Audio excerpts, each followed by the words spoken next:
Seattle Seahawks, they do it. A walk-off win. Jason Myers, a field goal to win the game 29-26, and the Seahawks are at 6-3. Hawks win. This team is annoying sometimes. This team does not do things pretty, but at the end of the day, somehow they're 6-3 and they keep getting it done, George. On the last play from 43 yards out for the second time this season, Myers with 5 field goals in a game. You know, if you were just to guess, let's say someone didn't watch every game and we didn't have an actual record, right? Let's say there was a record reveal. There's no way watching this team you'd think they're 6-3. Their record has not been conducive of what kind of team they've been. They've been more of a 500 team, so I think this team can only get better going forward, which is a great sign if you think about it, because we've won most of the games we're supposed to win this year. And if you were, I say this on every pod almost, if you went down the schedule and say this was win, this is loss, this is win, this is loss, we probably won all the games we were supposed to win. With the exception of the Rams. Exception of a Rams game, and we've lost all the games we're supposed to lose. So we're on pace for the right record that we're supposed to be. So you're going to get one of those wins that you're not supposed to win later on in the season anyway. You're listening to the Sports on Tap Seattle podcast. I'm Sammy, and with me, as always, is my older brother, George. Your favorite place to be a fan of Seattle sports. Now let's get this party started. Tito, are you ready? Are you ready? You ready? Yeah, I would say the only con to that theory is that 4-game stretch we have coming up after the Rams game, we have the 49ers twice, the Eagles, and the Cowboys. If you're going based off of performance right now, those would all be 4 losses. But what you said is really important. I think it's something that a lot of fair weather bandwagon fans don't like to hear, right? A lot of Seahawks fans love to jump off and they're like, oh, we got to, this team sucks, bench Geno. I get it. We should be critical. Me and you were critical. We said this team's not doing things pretty. We would admit that Geno Smith is extremely regressed until now. Until the second half, actually. Yeah. Well, and this is his career high in passing yards today. Really? I did not know that. That's pretty impressive. Like the high 300s, 2 touchdowns, no picks. The good news is what you said, which is the Seahawks have an ability to win games even when they're not playing as good. And that usually means they have a chance to be better as the year goes rather than worse. And I think that's where I'm sitting at right now. I'm saying, man, we almost blew this game again today, but we won. And we went to play teams like Carolina and who was it else? The Giants, and we took care of business against the teams we're supposed to beat. We had a bad loss to the Rams, but then the Bengals game, if you convert a little bit in the red zone, we probably would have won that game. Yeah, that was one of those probably would have lost when you saw the beginning of his schedule. Yeah, pulled it off. And then the game in Detroit, we pulled off a win. So this team finds a way. Some games, I think the Detroit game could be a replacement for what happened against the Rams. It totally is. So 6-3 feels about right where we are. Now, I think what you said is very important, and we'll talk about this game. I just wanted to preface it when we're talking about the team in general is, as long as we can get a little bit better next week again and maybe play more like we did in the second half offensively and the defense do what they're doing, if we can go into that 4-game stretch with the 2 San Francisco, 1 Eagles, 1 Cowboys, and you can go 2-2 in that stretch, you're going to be sitting at a place where you're at like an 80%, 90% chance to make the playoffs regardless. It's going to be really hard to go 2-2 in that stretch. Even if you go... Yeah, that was the if. Yeah, we're going to go into every game saying, let's win this game, right? We're not going to go... Even if they win the first one, we're going to say, let's win the second one. It's not going to be like... we're not going to be happy with a loss, obviously. But my theory is here, let's just say you win 1-3, right? And you take care of the Rams, let's say next week, you're 7-3. All of a sudden, you're 8-6 heading into the final stretch of the season. That's a playoff team. And I know it doesn't sound good to lose 3 out of 4 against gauntlets of the NFC, but hey, we might also be clicking by then too. And we, like you said, saying we could go 2-2. Why not? This team seems and Pete Carroll coach team, I think, can go up against anyone and win on any Sunday. Like you said, we lost to the Bengals. We could have won that game. We lost to the Rams. That was a disaster. Our third loss, the Ravens were the only game where we were out of it from the start to the finish. And we went into the game understanding that this is one of, if not the hardest road game on our schedule. Right. You could say Sanford. I don't like to include the division games because that's an every year thing. I'm talking about unfamiliar territory. We're going to go play Lamar Jackson, who's unique in his own ways, and in Baltimore, with an offensive line that is still, we had a flip-flop between Stone Forsythe and Jason Peters multiple times today. Peters was in 41-year-old offensive lineman for 2 quarters almost. We're still missing Abe Lucas, who will be back most likely next week or the one after once we start that tough 4-game stretch.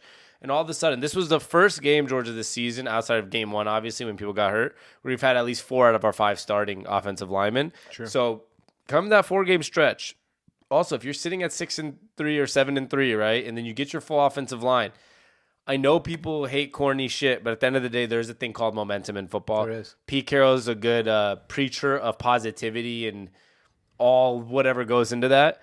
The Seahawks players will most likely buy into it, which they always Totally do. agree. And they'll say, hey, we're healthy now. Nobody's out. Knock on wood. Hopefully nobody else gets hurt, right? But nobody's out. We're doing good. And we have a chance to go win these games. And that's what I see from this team. I'm not saying they're pretty. I'm not saying, do I stack them right now against the 49ers or Eagles or Cowboys? Absolutely not.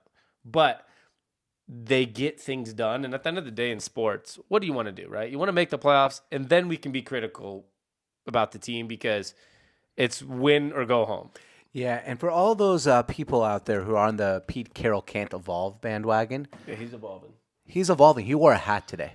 He did. That was very He odd, wore a George. hat.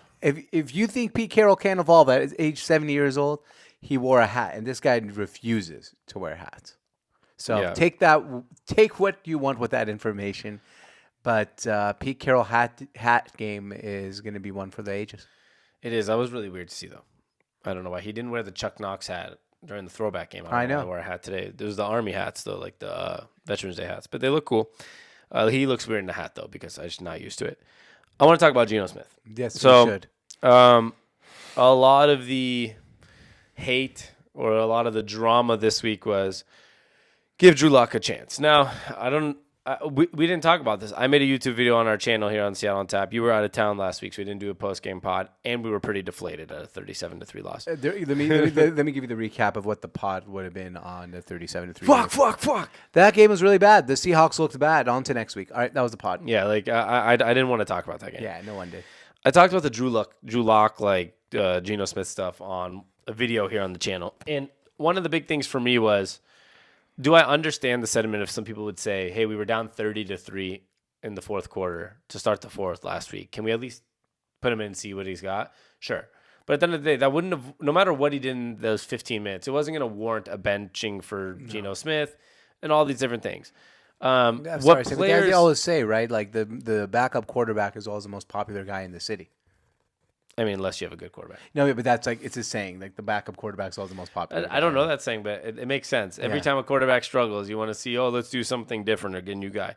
The next coach is always the most popular guy, too. I don't know if anyone said that one. Because there's been a lot of fire Pete Carroll. There's been a lot of fire Clint Hurt, the defensive coordinator. There's been a lot of Shane Waldron sucks. Geno Smith sucks. I've heard all those multiple times. DK Metcalf's a baby, get him out, who, by the way, dominated in the fourth quarter today. No unsportsmanlike conducts for 2 weeks straight, and one of his best games in a Seahawks uniform, in my opinion. No touchdowns, but just clutch genes, making big plays. Yeah. You have Geno Smith in the Drew Lock situation. The way the offensive line is playing, our pass blocking protection is one of the bottom 10 in the NFL as of right now, through 9 or 10 weeks, whatever it is. No quarterback seemed to be very successful in that. Russell Wilson for the last 2 years was not that good of a quarterback with the Seahawks when he had no offensive line. We just weren't playing very good. And at the end of the day, you can't blame that all on the quarterback, but you saw it today. The pass protection was a little better against a Washington Commanders defensive line who traded away Chase Young and Montez Sweat, which we got lucky that we caught him the week after that. And Geno Smith went out. Here was the stat. It is 367 passing yards, which is a career high. 2 touchdowns and no picks. He didn't make any of those crazy mistakes. I don't even think we had one of those, oh, shit, he almost threw a bad pick. I don't think we had one. No, I mean, the offense looks stagnant in the first half, so, I mean, you can put some blame on him for that. But the second half was almost flawless by Geno. Yeah, and when you say the first half was stagnant, I would like to mention we did end up with 9 points off 3 straight field goals, so they're getting down. The problem has been for the Seahawks team is getting downfield, obviously, and capitalizing once you're in the red zone. Now, is it good that we could get to field goal range 3 times on a drive in 3 drives? Yes, but like you said, you want to see a team go past the field goal range and get into the end zone. But this team has been really struggling with the third down conversions.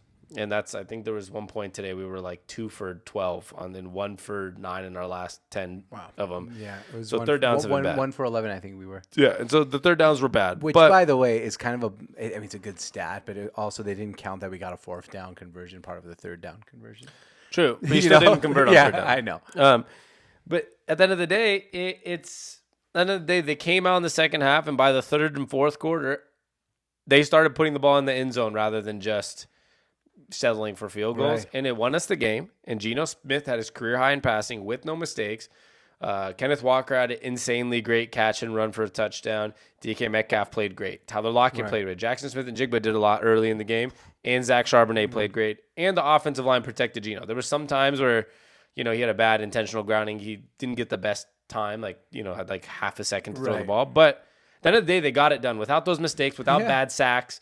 We've seen Geno Smith take a couple bad sacks this year, holding the ball on too long or making a bad throw to get the ball out and throwing a pick. None of those happened. So today is a career high in passing yards and no mistakes and a win. I know a lot of people, a lot of fans are negative and they'll be like, well, it's too close. We gave up this at the end. At the end of the day, this team's 6-3. I don't care how it's done. We have a better record than the freaking Cincinnati Bengals. You know what I mean? Yeah, we have the same record as the San Francisco 49ers, who everyone is like Super Bowl champs, Super Bowl contenders, Super Bowl champs, NFC favorites, along with the Eagles, and we have the same record as them in our division. Still to play them twice. I mean, only time will tell what we do in those two matchups. But in general, bro, come on, this is where you want to be. 6-3. I guarantee you. You ask any Seahawk fan before the season started, through 9 games, would you be 6-3? Would you sign up? Everyone would sign up for that. There's not one person who would. I'm not saying that would be their ultimate. Of course, but there's not one person that wouldn't hop on the back. Yeah, wouldn't be like, oh yeah, I'll take that. Yeah, we can go 3 and whatever. How many games we'll have? We can go 3-6 or 3-7 and make the playoffs still possibly. Yeah. That's a good fortune thing. Who would not sign up for that? I would. Yeah. Pete Carroll would. Yeah, I mean, at the end of the day, like you said, we're not 3-6. We're 6-3. So for all those that are extremely negative, is this team perfect? No. But guess what? We're also the 5th youngest team in football, George. I don't think maybe they would tell you this, but I know there's some people in that Seahawks building that probably know this is not a Super Bowl winning team, most likely. Now, you never know. Teams like the New York Giants have twice was a 6 seed, right, or the last seed in the playoffs and won it, and people do that. So I'm not saying they have zero shot. But I don't necessarily think the Seahawks were looking at the season saying, this is the all-in. It's not a Super Bowl or bust season. The 49ers are a Super Bowl or bust team, right? 100%. With Brock Purdy on a rookie contract. The Eagles are Super Bowl and bust. Cowboys probably still. Super Bowl and bust. They're going to bust likely. They're going to bust. They always do. But the Lions, they're not Super Bowl or bust, but they know this is one of their best opportunities. They're probably a little ahead of us in expectations in terms of, the future is now. We're still looking at the future. I know offense to Geno Smith because I love Geno and I love what he's doing, but we're if we had an absolute elite quarterback, give me a top 4 or 5 quarterback, and then if Joe Burrow, throw Joe Burrow on this Seahawks team, we're Super Bowl champs. Yeah, or at least really close to it. Yeah. Because he has a bad offensive line too, and he still gets it done. But like I said, we have a better record than the Cincinnati Bengals. I mean, at the end of the day, there are situations where you can be fans are complicated, right? You've seen it on Twitter. I mean, and Twitter's it's an echo chamber, right? Yeah. So I'm not gonna say it's the live all or be all, whatever. I'm even looking at YouTube videos. We post YouTube videos every week. The Seahawks lose, we're talking about 900 or 1,000 views on a video sometimes. The Seahawks win, you can get up to 10,000 views. Yeah, because fans love to hate on the team when they lose. But at the end of the day, actually, all but one Super Bowl champ in the history of football has lost games, right? Everyone's lost games. Yeah, you're going to lose some football games. Honestly, Bill Belichick, who obviously is not being a good coach this year, but he's said it all the time, show me what my team looks like after Thanksgiving. He's always said that. Show me what it looks like after Thanksgiving. AKA in December and on. Yeah, December and on. Because if we enter Thanksgiving with if we beat the Rams with a 7-3 record, if you enter 7-3 and then you just take care of business after Thanksgiving and get better, all of a sudden you're going to have a chance. We'll have a chance to get home field in the playoffs. Not fully, but because the Eagles, we'll catch them. But we could win the division. Beat them, we're right there. Yeah. So honestly, I can only take positives out of today. Sure, you can find negatives, we let them get back into the game. You let them score the game. tying touchdown. Geno looked bad in the first half. The defense has some holes and can't tackle very well. You can find those negatives, but I don't think today is the time for negatives. I think today is time for positives and building off those positives to see what this team can achieve throughout the rest of a regular season. That's how I look and at moving it. forward. I mean, Yeah. I think like When you say moving forward, are you saying like after the in season? the future too. Yeah, okay. Because I just wanted to make sure I had. I like to be realistic sometimes. Where, like we just said, like we might not be a Super Bowl winner this year, but there is a lot of good in last year. Guys like Tariq Woolen and Charles Cross and Abe Lucas and Boye Mafe and even Geno Smith, who's our quarterback right now, and all these guys got a chance to get a taste of the playoffs, right? And if you do it again this year with this really good draft class we have again, you're setting up for the future. I mean, when we drafted Russell Wilson, it took a playoff loss it's Atlanta. I'll never forget that. And then the team got ready the next year to really start building. If we can guarantee ourselves a situation where we can get a lot of our young guys to the playoffs, have an opportunity to compete, learn what's going on. Now, you never know in the playoffs. You can go and, oops, we beat San Francisco and Philadelphia. Now we're in the NFC Championship game. It happens to a lot of teams. Hey, I mean, let me tell you something. We beat San Francisco and Philadelphia. I think we're going to the Super Bowl, right? But no, it's a hypothetical. No, My I'm just point saying is how I would feel about it. But I meant in the playoffs. I'm not just talking about. Oh, okay. I thought you I'm meant. saying Yeah. you can make the playoffs and just win 2 games and be like, whoa, we're in the NFC Championship. But my point more is that still at the end of the day, I'm still looking at what are we looking at for the future, right? Because you got young guys like Devin Witherspoon. You got a lot of young talent on this team that are new and really good. So it's all good. All these wins, all these wins that have a little bit of drama at the end and little, how do we pull it out? This is all really good for the future too. I was actually thinking about that during the game, and I didn't even say anything to you, but my mic just died, so I'm just gonna hold it here. Hold Go on ahead. yours. My thing is when we gave up that game-tying touchdown, I obviously didn't like it, but when we came back and scored after, I think that's the best thing you can happen to the team and Geno Smith. That Geno Smith was able to come, drive the team down the field, and actually get a game-winning touchdown or a game-winning field goal. In field goal position, and the way DK Metcalf played and that drive in general, I think it did so much for the team's future and for the rest of the season. I really do. I think it's a season defining. It could become a season defining drive. Like, okay, we had all this adversity and we were able to come back and get the game winning drive, which for a quarterback, for the offense, it brings a lot of confidence. It does. And as we're saying, it's a confidence for this season and moving forward and confidence for everybody on the squad. And that's what I love to see. I'm really happy that despite a lot of teams could put their head down after giving up that touchdown, give up on the game. I know it's tied, but you know what I mean? It could deflate. We drove down the field. Geno, a couple bullets to DK Metcalf, a couple screen passes to Zach Charbonnet, go down, spike the ball. Hell of a game, by the way. Yeah, we'll get to that. I was going to bring him up. We get to field goal range, knock it down, win the game. You're 6-3. Tied with San Francisco still for first place, going to play the Rams, who you already had a bad loss to. So if the football gods exist, you should go in and win that game because you are a better football team. And we don't even know if it's going to be like Matt Stafford if he's hurt or Carson Wentz or whoever's the quarterback. At the end of the day, they once again found a way and they continue to do it. And this team is 6-3. And we talk about that young talent, right? I wanted to bring up Zach Charbonnet because one thing the Seahawks team is building future-wise is, and I was going to mention this, I'll let you talk about it in a second, is we do have flaws. You mentioned it. We give up big plays. Sometimes you give up this touchdown here or there. But one thing I've figured out is a lot of our young guys are big playmakers too. Zach Charbonnet and Kenneth Walker. Kenneth Walker's in his second year, damn. Our offensive line, a lot of second-year guys. Boye Mafe, big play guy. We traded for Leonard Williams, big play guy. Witherspoon and Woolen. We have a lot of young guys. Jackson Smith and Jigba. DK Metcalf still only 25. Like, there's a lot of young talent that make big plays, and all these type of wins just fuels the confidence from not just this year, but we saw what happens when you have a lot of young talent that has high confidence.